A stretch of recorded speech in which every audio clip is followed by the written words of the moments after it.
Une question d'Epaulas Luminara. Monsieur Asselineau, étant adhérent expatrié en Thaïlande, j'aimerais savoir ce que vous pensez de l'ASEAN. ASEAN, Association des Nations de l'Asie du Sud-Est. Est-ce comparable à la construction européenne selon vous?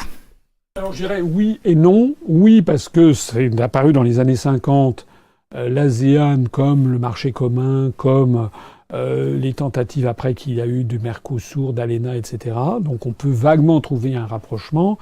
Et pourtant, c'est quand même très différent. Alors en français, on doit dire l'ANSEA, mais en pratique, c'est l'acronyme anglo-saxon qui a prévalu, ASEAN, qui regroupe la Thaïlande, pour ceux qui ne le sauraient pas, la Thaïlande, la Malaisie, Singapour, l'Indonésie, et puis le Cambodge, le Laos et le Vietnam, et également la Birmanie, le Myanmar.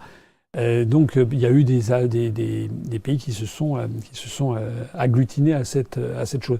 Alors là où c'est quand même extrêmement différent, c'est que il n'y a pas de l'équivalent d'une commission de Bruxelles. Il n'y a pas une commission de Singapour, par exemple, qui dirait au Vietnam, à la Thaïlande ou autre, qui leur dirait ce qu'il faut faire.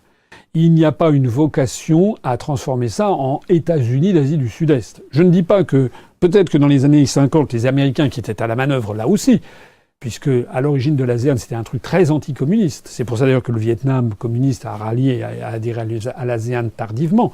Mais c'était une opération anticommuniste qui était menée par Washington.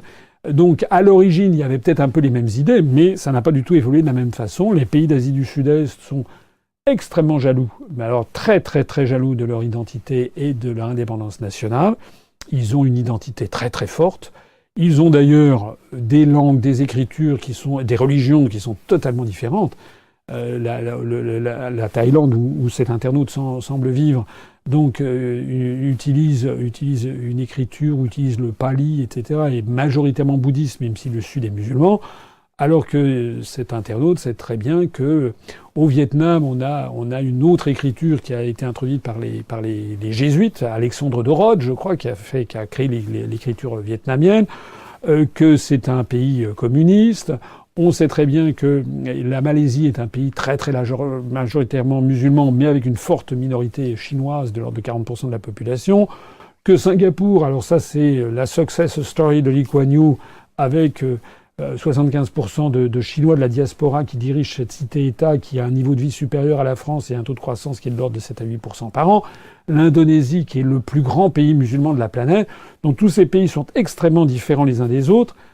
Ils sont dans cette association qui est une association de nature un peu commerciale pour essayer d'avoir aussi une approche un petit peu politique, notamment vis-à-vis du grand géant au-dessus qui est la Chine qui leur fait peur, notamment les menées de la Chine en mer du Sud, de Chine du Sud, mer de Chine méridionale. Donc ça, il y a effectivement un intérêt commun des pays d'Asie du Sud-Est, mais il n'y a aucune vocation, je crois, d'intégration politique régionale qui se cache derrière l'ASEAN.